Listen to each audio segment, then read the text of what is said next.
پیار ہے پاکستان سے، کبھی جڑے ہوئے ہیں خان سے، ہاں جڑے ہوئے ہیں خان سے، ہاں ہاں پورے دل جان سے ہم جڑے ہوئے ہیں خان سے، ہاں جڑے ہوئے ہیں خان سے، خیبر سے اور مہران سے، پنجاب بلوچستان سے، گلگت سے بلتستان سے، کشمیر وزیرستان سے، ہاں سارے پاکستان سے ہم جڑے ہوئے ہیں خان سے، ہاں جڑے ہوئے ہیں خان سے، ہم جڑے ہوئے ہیں خان سے، ہم جڑے ہوئے ہیں خان سے۔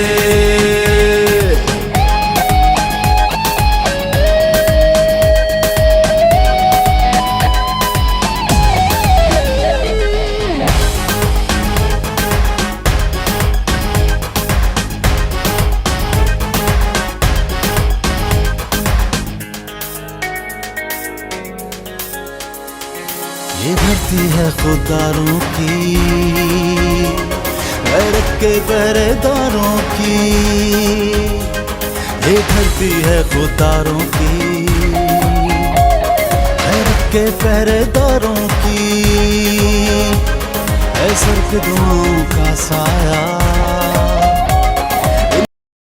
اپنی ساری قوم کو کہتا کہ آپ تیاری کریں،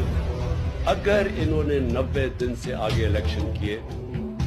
تو اس کے بعد ساری قوم کو نکلنا پڑے گا۔ جب تک آپ نکلیں گے نہیں، اس کا مطلب کہ قانون ختم ہو جائے گا 90 دن کے بعد، اس کا مطلب آئین ختم ہو گیا، اس کا مطلب ہمارا معاشرہ ڈکلیئر ہو جائے گا بنانا ریپبلک، اس کا مطلب کہ یہ ثابت ہو جائے گا کہ پاکستان میں صرف جنگل کا قانون۔ اس لیے عوام نے اس ملک کے آئین کی حفاظت کر کے، اور جس طرح کا اٹیک کیا جا رہا ہے پاکستان کے ججز کے اوپر، جس جج سے ان کو لگتا ہے کہ جی ہمارے خلاف فیصلہ دے دے گا، اس کے پیچھے پڑ جاتے ہیں۔ یہ مافیا ہے۔ میں یاد کرانا چاہتا ہوں قوم کو کہ انہوں نے سپریم کورٹ کو حملہ کیا اس کے اوپر ڈنڈوں سے، کہ دنیا میں کہیں اس کی مثال نہیں ہے، جمہوریت میں چھوڑے آمریت میں اس کی مثال نہیں ہے کہ ایک سپریم کورٹ پہ حملہ کیا گیا اور ایک دیانتدار چیف جسٹس سجاد علی شاہ اس کو بگایا گیا، اور پھر یہ جو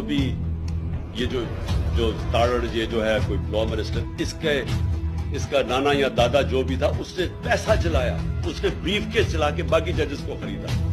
یہ ہے ان کی تاریخ، یہ ہے وہ مافیاز۔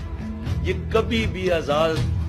اور مضبوط عدلیہ کو کبھی ٹالریٹ نہیں کریں گے، یہ کبھی قانون کی حکمرانی نہیں ہونے دیں گے، کیونکہ جو لوگ قانون توڑتے ہیں، جنہوں نے کرپشن کر دی، جنہوں نے پیسہ، جنہوں نے NRO لینا ہے، وہ کبھی بھی رول آف لا نہیں آنے دیں گے پاکستان۔